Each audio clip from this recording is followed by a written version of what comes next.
What's up? We're live. This is Justin. You're on Fast Entrepreneur. When I shoot a video and talk about what's going on in crypto land, nothing I say financial advice. You all know that. Do your own research. Outside, got some rain. Although the forecast was saying snow, but that did not pan out. A little too warm. But here we are in the middle of November. So, with that being said, let's get into it.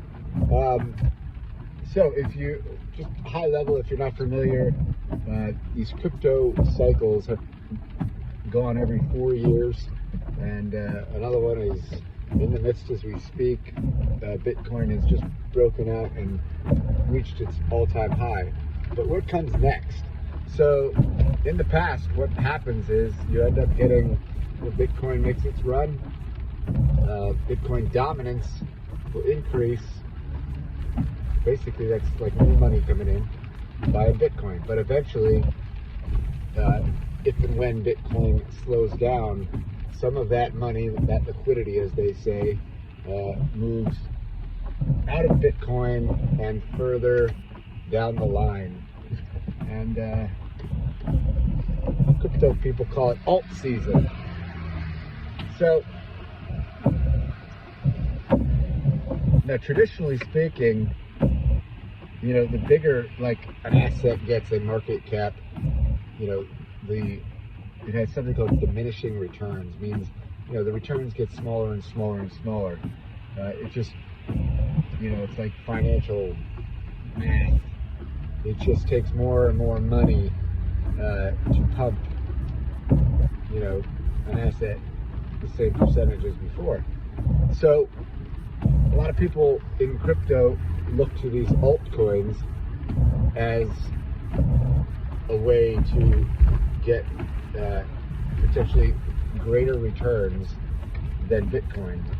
And in the past, that's been the case. They're very volatile, and like I said, you know, they go in these seasons almost where the Bitcoin's got all the attention now, but at some point, you know, and if history shows, it could be a few weeks, it could be a few months from now, and there's a lot of indicators, you know, all kind of suggesting where we are at. But what type of returns? So, you know, there's some coins, like if you look on CoinMarketCap or CoinGecko, it lists all of the coins in crypto. And, you know, if you're on the first page, like on the top 100, these are, for the most part, already pretty large projects, $1 billion market cap and above. They can still move, they can still pump. But as you get juicier, you know, down into those, you know, 2 to 500 ranked coins, if you will, now you're starting to see the lower market cap. So, you know, when liquidity flows there, it doesn't take a whole lot to pump these things, you know, several multiples. So, and we may see this cycle, you know, from Bitcoin to the large caps, to the small, you know, mid caps to small caps. So we might see that repeat, perhaps a few times during this cycle, if it's anything like previous cycles. We've also seen pullbacks and drawbacks, several of them, like 5 or 6, you know, major, maybe 25-30% or more pullbacks. As we go up, correct. They go up, correct. Those corrections have actually been less in percentage terms, you know, like when you're talking about Bitcoin, as the cycles have gone on. So, but here we are again. There's other just macro events. There's world governments. There's pension plans. There's ETFs, sovereign wealth funds. There's a lot of you know, new instruments for people to get exposure, and for those firms or entities to buy Bitcoin. It's buying pressure. We've already had the halving, but and if you don't know what the halving is, every 4 years, the number of new Bitcoin, you know, that gets paid out as a reward to these miners, gets cut in half. I think that becomes less and less of a factor, as you move, cycle after cycle, only because percentage-wise, compared to the overall market cap of the asset at the time, it becomes smaller and smaller. But that's already happened, and that's usually a catalyst. So that's that. That is the crypto world. Now, some people invest, some people trade, some people speculate. So it's best to be early, right? Be early, not smart. Depending on how you do it, whether or not you're dealing with a centralized exchange or if you're custodying your own crypto with a ton of different self-custody wallets. There's a ton of different blockchains now. I mean, this wasn't always the case. There's a few cycles ago, but now it's becoming more and more of a.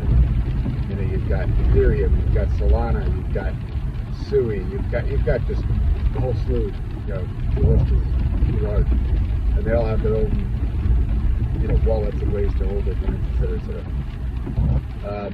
There are risks involved, obviously, and there's more risks as you go further and further down the rabbit hole. All right. In terms of narratives, people talk about narratives. So the major narratives, like we've got AI. I think that's, we're starting to see it in the real world. We've started to see these LLMs, these large language models. We've started to see ChatGPT just a few years ago. And that was just the start. Now we've got image and video and all these other voice. And these models are continuing to get better. But it looks like the next major step in AI is moving away from chatbots, which is like where you just type, you chat, and then it gives you an answer back. But we're moving into the agentic or agent world, where basically you tell the AI, hey, here's what I want to do, or here's, and it goes and does it. It takes actions for you. So that's a big thing. So again, some of these crypto in that space may garner a lot of attention. There's a few big firms out there. Actually, there's just a merger. That's like three of the larger. And then there's a lot of just smaller ones. So that might be something to look at. You've got other narratives. I won't go into them all, but I figure I'll just talk about AI quickly like I did. And then meme coins. It's funny. I mean, people love their meme coins, and meme coins have this like cult following, and they seem to not, behave like traditional index funds or anything like that. But they are already seemingly, at least the top ones, outperforming the market as we speak. And if that continues, maybe you find a meme coin community that you resonate with. But that is basically all.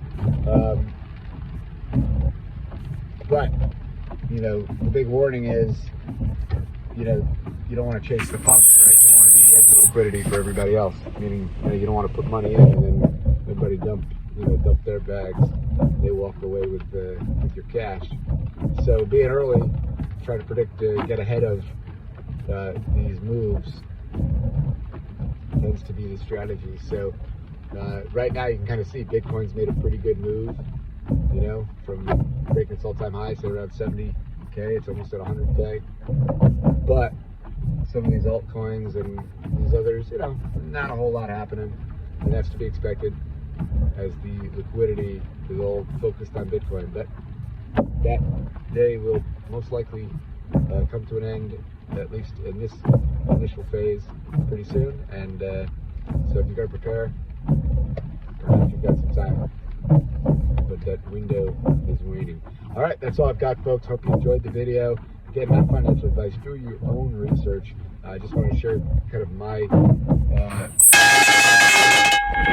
after watching this market, personally being around for a few seconds. History tends to repeat itself. So we'll see what happens, guys. Who knows? And happy Thanksgiving if we don't speak. See ya. Peace.